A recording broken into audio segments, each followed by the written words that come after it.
E hoje no programa Rumo Certo nós vamos falar em como ter eficácia na gestão em todos os processos que fazem parte da rotina do negócio, principalmente no desperdício de recursos.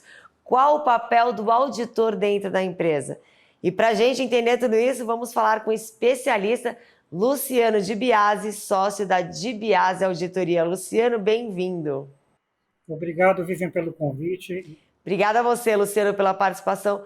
Luciano, vamos começar do beabá, né? Qual o papel do auditor dentro de uma empresa? Bom, Vivian, o auditor, né, ele tem um papel fundamental para a governança, correto? Muitas empresas imaginam que a auditoria somente é para grandes empresas, né, empresas de grande porte. Existe na legislação brasileira algumas empresas que são obrigadas a ter auditoria, né? São empresas com faturamento acima de 300 milhões de reais, são empresas SA de capital aberto, algumas empresas reguladas. As empresas menores também podem se beneficiar do trabalho do auditor. O primeiro objetivo do auditor, né, é determinar se as demonstrações contábeis estão de acordo com as normas contábeis vigentes no país, seja elas para pequenas empresas ou para empresas maiores, né? Mas também o auditor tem alguns trabalhos que são pontuais, né? Contratados para verificar determinados itens da companhia que podem agregar ali melhorias de controles internos, evitar desperdícios, dar algumas bases para o planejamento da empresa, planejamento futuro, né? E evitar fraudes, né? Reduzir riscos, basicamente. Agora, Luciano, você acha que é importante o gestor ele ter consciência dos gastos dele da empresa, um microempreendedor, né, que não chega a ganhar 3 milhões de reais dentro da empresa, ele ficar atento a esses gastos e chamar um contador, um auditor também, para saber como ele proceder nessa gestão, com fluxo de caixa, com contratos? Sim, o microempreendedor, né, a empresa de pequeno porte, às vezes a gente se depara com muitas empresas desse setor, desse tamanho, que não tem um sistema contábil completo, uma contabilidade completa, e fica simplesmente baseando-se em fluxo de caixa, né? A gente aconselha todas as empresas de todos os portes a manter uma contabilidade precisa, completa, né? Explorar o contador da empresa, explorar no sentido de conhecimento desse contador e exigir dele os balanços, né? Independente do tamanho da empresa. Uma contabilidade correta, Viva, ela permite que o administrador tome decisões corretas, né? Ele permite a empresa administrar a gestão de recursos, permite a empresa ter um fluxo de caixa mais preciso, né? E, por conta disso, evita desperdícios, tanto de recursos financeiros, né, como questão de investimentos incorretos. Então, a gente aconselha, independente do tamanho da empresa, que ela mantenha um sistema contábil confiável. E qual é a maior dificuldade do microempreendedor, o maior desperdício que você acha que o contador vem aí para auxiliar? Depende do perfil da empresa, né? Muitas empresas, às vezes empresas industriais, né, ou comerciais, ela tem questões aí de administração de estoque, né? Questões às vezes de administração do dinheiro financeiro, saber prazos de venda, prazos de compra, entender que como o fluxo de caixa dessa empresa funciona. Imagina o seguinte, imagina você ter uma empresa que vende com prazo de 60 dias e tem que pagar fornecedores com prazo de 30 dias. Então, ali é um desencaixe econômico e financeiro, melhor dizendo. E também a forma de investir esses recursos dentro da empresa. Vai comprar equipamentos, vai comprar máquinas, vai contratar pessoal. Então, a grande dificuldade é essa. E também uma empresa de menor porte, muitas vezes, não tem acesso a recursos financeiros, de captação, por exemplo, né? Financiamento bancário, investimentos, financiamento para crescimento, às vezes tem uma certa dificuldade em acessar esse tipo de recurso financeiro. E o auditor vem nesse papel, ele vem ajudar a fazer um empréstimo no banco, a saber Não, onde tem esses recursos? não, o auditor não ajuda ele a fazer empréstimo no banco. O que o auditor permite, né, ele ter ali uma melhor visibilidade, melhorar os controles dele para a contabilidade está mais precisa, né? Então a gente identifica alguns erros, né? Tanto de classificação contábil ou de administração mesmo do negócio. Isso também é aliado muitas vezes à consultoria, não só o auditor, a consultoria também, em muitos aspectos, pode ajudar nesse sentido, para que ele tenha condições, né, de tomar a decisão de captar dinheiro, de investir. Então, o auditor ele não ajuda a fazer empréstimo, mas uma empresa auditada, com parecer de auditoria, ela pode ter mais facilidade de acesso a financiamentos e talvez uma taxa de juros até mais Quer baixa. dizer, Luciano, deixa eu ver se eu entendi. Eu tenho uma loja lá de bolo, eu sempre falo, loja de bolo, um carrinho de cachorro-quente, e eu preciso ter as minhas contas certinhas. Esse é o papel do auditor. O quanto eu gastei, anotar, ter tudo bonitinho para, se eu for no banco, ele me dá esse empréstimo, é isso? Vivian, o que acontece é que esses setores normalmente não contratam auditoria, tá? Ah, São tá. setores que o carrinho de pipoca é um MEI, muitas vezes é uma pessoa já no MEI, né? Uma pessoa ali que tem um comércio menor de bolo, normalmente eles não acabam contratando auditoria, mas nada impede com o comércio, uma empresa do Simples Nacional, né, uma empresa com faturamento até no limite do Simples, ela venha contratar uma auditoria, né? Isso não impede. O que a gente aconselha nesses casos de empresas bem menores é que elas tenham um comércio menor, né, estabelecido, com CNPJ, que eles tenham ali sempre o contador. O primeiro passo para essas empresas é consultar os seus contadores, né? O contador, que geralmente é um contador terceirizado. Empresas menores não têm normalmente um departamento contábil interno, elas vão ter contador, escritório de contabilidade. Passando desse estágio, empresas maiores, né, aí sim elas têm recursos, né, e o custo-benefício no serviço de auditoria acaba sendo viável, né? Então, o perfil é bem. O perfil tem essa diferença de perfil de empreendedores, né? Que depende do tamanho da empresa, a auditoria começa a ser viável. Agora, Luciano, o que é importante para ter uma saúde financeira na empresa? Quando você investe um dinheiro, quanto tempo você pode esperar? Qual é o momento de investir? Quanto investir? Bom, a empresa, na verdade, a gente, falando de investimento, existem várias formas de investir, né? Depende da necessidade da empresa, né? Quando a gente fala em investimento, para investimento financeiro, tem investimento em compra de ativos, investimento em recursos humanos, tem uma série de investimentos que a empresa pode fazer, mas o primeiro passo, ela tem um planejamento, tem um orçamento, identificar qual é o crescimento que ela planeja ter, né, que ela espera ter nesse ano, no próximo ano, para saber quais os recursos que ela vai precisar para cumprir esse planejamento estratégico, cumprir essa meta que ela quer chegar. Uma empresa não pode viver simplesmente de investimentos na área financeira, ela tem que viver do giro do negócio e esse retorno, né, que tem que proporcionar recursos para a empresa continuar investindo, comprando mercadorias, girando o negócio e também remunerar o sócio, né? Então, o momento dela de investir, seja nos recursos financeiros, recursos humanos ou em ativos, né, compra de máquinas, equipamentos, ou abertura de novas lojas, que seja, depende muito do planejamento que ela vai ter estratégico. Luciano, e uma empresa que está bagunçada, hein?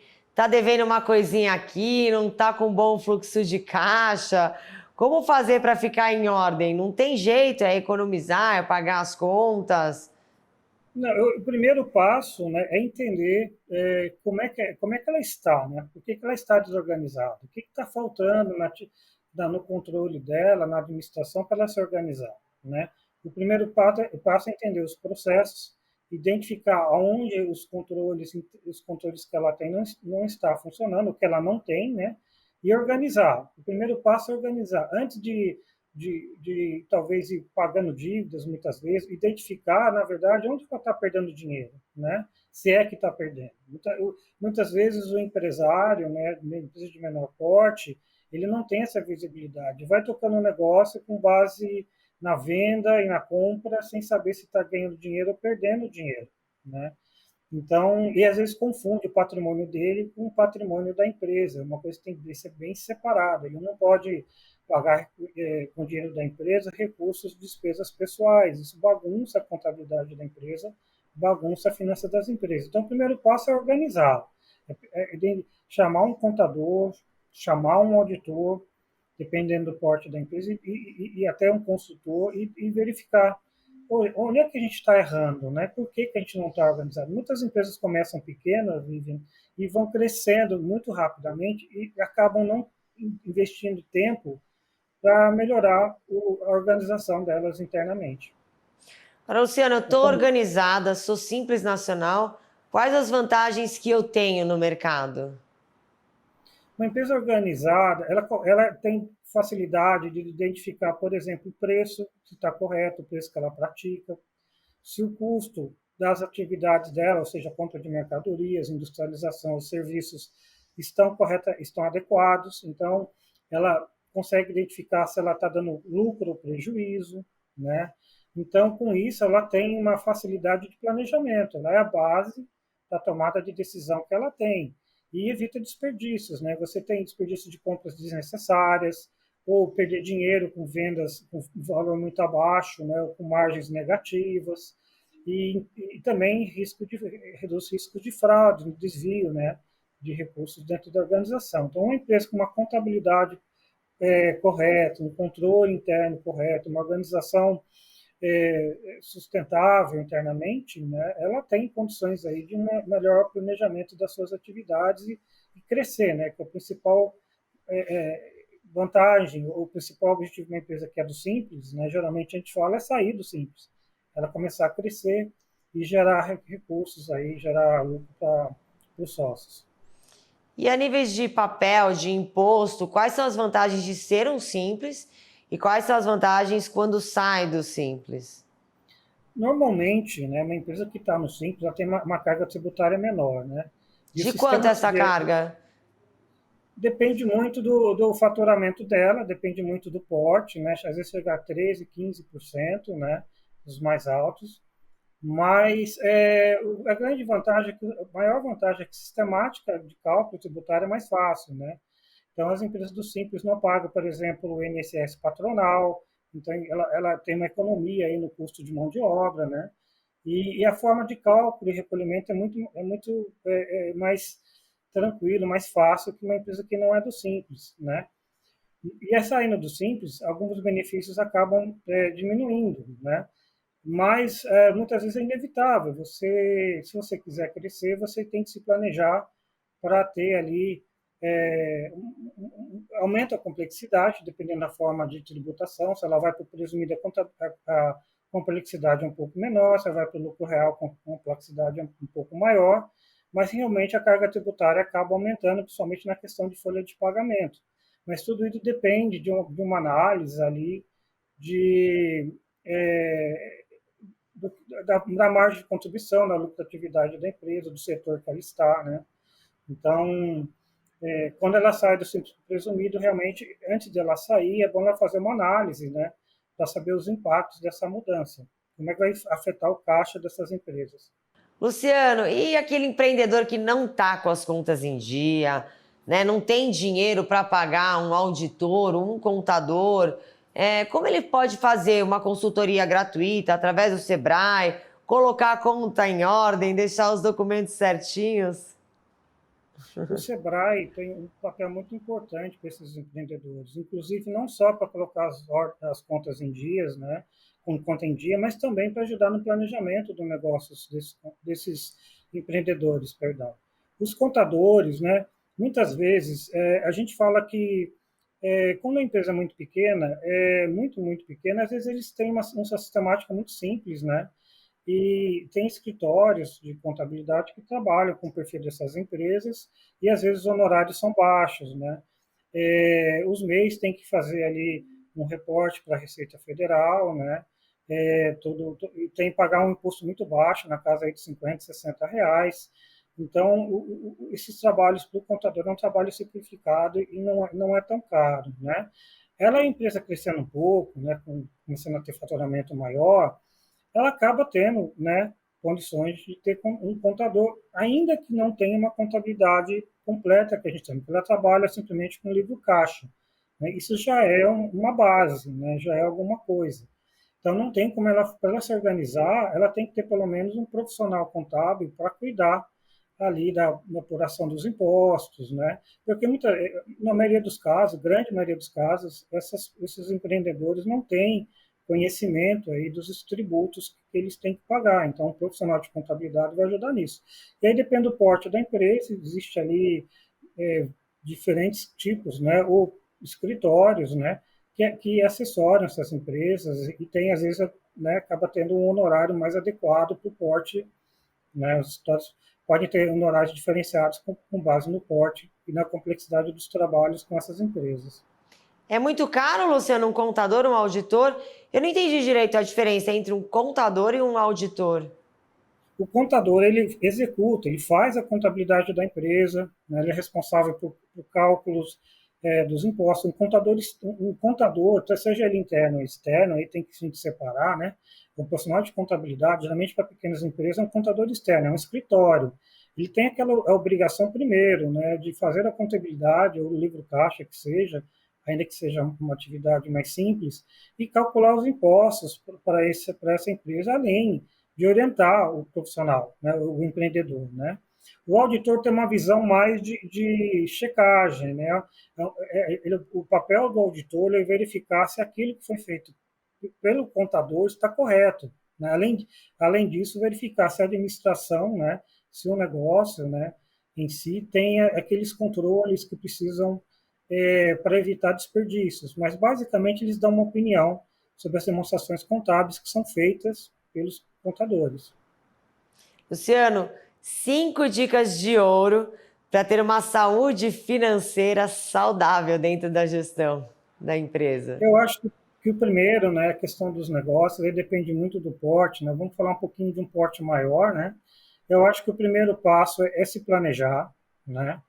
É se organizar, é separar, em muitos casos, o patrimônio da pessoa física e da jurídica, não confundir, contratar um bom profissional de contabilidade, seja internamente ou seja externo, um bom escritório de contabilidade. E eu vejo assim a questão de saber aplicar os recursos, de saber a hora certa de investir, entender o mercado que ele está, né? Entender como é que está a economia. Eu sei que é um pouco difícil às vezes, mas como está o setor que ele trabalha. E tendo uma estrutura confiável, uma contabilidade, uma estrutura interna, administrativa confiável, planejar. Acho que o primeiro, depois desse passo de ter uma estrutura confiável, é planejar, né? Evitar de trabalhar simplesmente no dia a dia somente, né? Olhar para frente e saber, olha, onde é que a empresa quer chegar, né? Então, acho que isso é um passo importante. Luciano, que curso você indica para o microempresário fazer que não entende nada de economia? Eu acho que os cursos do Sebrae são cursos importantes para esse Quais? Você pode passar microempreendedor. alguns nomes, algumas dicas de Olha, nomes? eu não tenho conhecimento do plano de curso do Uhum. Sebrae, porque eu sei que o papel geral do Sebrae é orientar os empreendedores. Eles lançam cursos, muitas vezes, em diferentes áreas, né? Inclusive, eles têm ajudado muitos empreendedores a entrar no mundo digital, na transformação digital, né? Que pode ajudar vendas, né, no processo digital, não só no modelo físico, orientação no papel ali dele como administrador, os recursos que ele pode utilizar. E então o Sebrae, eu acho que vale a pena consultar o site do Sebrae, né, e identificar ali cursos que possam ajudá-los, né, ou orientações, conselheiros que possam ajudá-los ali a ter uma visibilidade melhor do negócio que ele está. É verdade. É bom que você falou essa parte digital, né? A auditoria, ela é toda digital hoje em dia. Ainda tem muitas empresas que têm aqueles bolos de papéis. Não, hoje em dia é muito digitalizado, tá? Ah, Muito dos processos a gente não precisa estar em loco da empresa, tem recursos, tecnologias que podem ser utilizados para fazer auditoria. Algumas atividades ainda requerem, principalmente para empresas menores, né, uma visita, né? A gente costuma, sempre que possível, fazer uma reunião de abertura, né? e contagem de inventário. Em muitos casos a gente tem que fazer presencialmente, mas ainda, já para essas situações tem recursos tecnológicos, principalmente para as grandes companhias que têm um estoque muito grande. E também a questão de a entrega dos trabalhos, né? Porque o auditor ele entrega um relatório, né? E um parecer de auditoria. O relatório é um relatório de recomendações, a gente identifica os problemas e orienta como consertar, né, esses problemas, como sanar os problemas, e o outro é uma opinião sobre as demonstrações contábeis. E ali a gente vai dizer se as demonstrações contábeis estão de acordo, né, com a normas de contabilidade, ou se elas têm itens ali que realmente não correspondem à realidade, precisam ser alterados. Então, hoje em dia, para você ter uma ideia, eu creio que, dependendo do negócio, mais de 80% do trabalho do auditor é feito remotamente.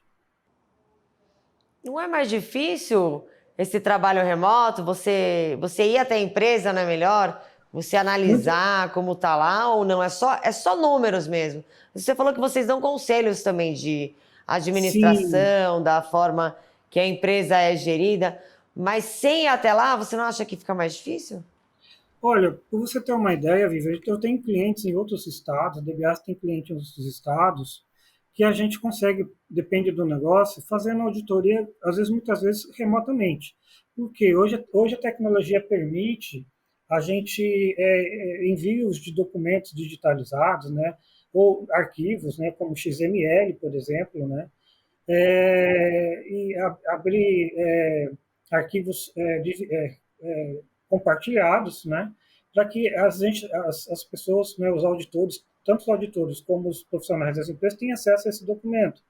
E aí isso pode ser feito remotamente, a análise do documento, porque a auditoria, ele tem ali como processo, né, o primeiro processo é planejar os trabalhos, entender o escopo dos trabalhos, solicitar uma amostra de documentos, né, e esses documentos são enviados digitalmente, né, então isso pode ser feito, não é mais fácil em muitos casos, né, porque evita deslocamento, evita utilizar o recurso do cliente, muitas vezes o cliente não tem espaço ou não tem para receber o auditor, né? E em alguns casos que precisa visita, aí sim, né? Vamos falar assim, por exemplo, um acompanhamento de inventário, né? Do estoque do cliente, né? Às vezes você tem que realmente visitar, pega um caso de empresa comercial, uma industrial, às vezes você tem que fazer uma visita, ir em loco. Mas hoje em dia não prejudica o trabalho, às vezes é muito mais eficiente e permite até a empresa de auditoria, né, ter um custo, né, menor e trabalhar com taxas, né, com honorários de auditoria até mais vantajosos do que uma visita presencial. Nossa, Luciano, o jeito que você fala é tão calmo, é tão preciso e parece que os números aí eles ficam muito fáceis, né? Que é muito tranquilo colocar a empresa em ordem, viu? Grande dica para o empreendedor aí que está começando. Olha, eu acho que o empreendedor que está começando, né, aí depende, né, do objetivo dele, é identificar onde ele quer chegar, né? É identificar o negócio que ele quer trabalhar, manter o foco naquele negócio, identificar oportunidades, principalmente trabalhar muito bem as vendas, né? Logicamente, um negócio tem que girar muito em torno do que ele oferece de produto, né? E aí se estruturar. É lógico, um pequeno, como você falou, às vezes um pequeno empreendedor que tem uma atividade de MEI, né? Ele conhece, é muito mais fácil ele conhecer o negócio, ele está ali todo dia e comprando e vendendo. Mas assim que a empresa cresce, né, o dono vai se afastando da operação da empresa. Né? A empresa vai crescendo, ele vai cuidando da estratégia, de vender, né, de conseguir novos clientes, e a operação interna da empresa vai ficando mais distante, às vezes ele não tem tempo de cuidar. Então, nesse caso, eu aconselho ele contratar profissionais, seja internamente, para cuidar desse, né, assim que eles vão crescendo, ou profissionais externos, como uma escritório de contabilidade, né, que possa auxiliá-lo ali a trabalhar, profissionalizar ali a atividade dele. Então, o segredo que eu vejo é cuidar do negócio desde o começo, né? Não deixar o negócio crescer para depois se organizar, né? E olhar sempre no planejamento. Isso é inevitável. É, não tem jeito, né? Organização, planejamento, ficar de olho no que acontece dentro da empresa. Não tem fórmula mágica, né, Luciano? Não tem. A gente também não tem receita de bolo, viu, Vivian? Não é um tamanho que Você... serve para todo mundo. Depende muito da organização. É lógico que uma organização todas as empresas têm que ter, um planejamento todas as empresas têm que ter. Mas setores de serviço, comércio, indústria, né, setores digitais, são bem diferentes entre si. Né? Então, vale ali um olhar mais cuidadoso, né, da onde a empresa quer chegar. Luciano, vou falar uma palavra e vou pedir para você completar com uma palavra também ou com uma frase, tá bom? Sim. Ser empreendedor é? Ser arrojado, se puder ter uma outra palavra, é ser criativo. Muito bom, Luciano, muito obrigada, viu, pela sua participação. Foi um prazer receber você aqui e dar essas dicas aí de contabilidade de uma forma fácil, que parece bem tranquila. Na verdade, Vivian, eu que agradeço, mas a contabilidade, apesar de parecer muito difícil, quando você tem ela em ordem, ela ajuda muito o empreendedor, seja do tamanho que ele for. Tá ótimo. Obrigada, Luciano. Eu que agradeço, Vivian. Pois é, não tem jeito. Para ter uma boa gestão, tem que ter organização, tem que ter planejamento e colocar direitinho ali, anotar tudo no papel, quanto gasta, quanto ganha. Não tem fórmula mágica. Até o próximo Rumo Certo. Tchau.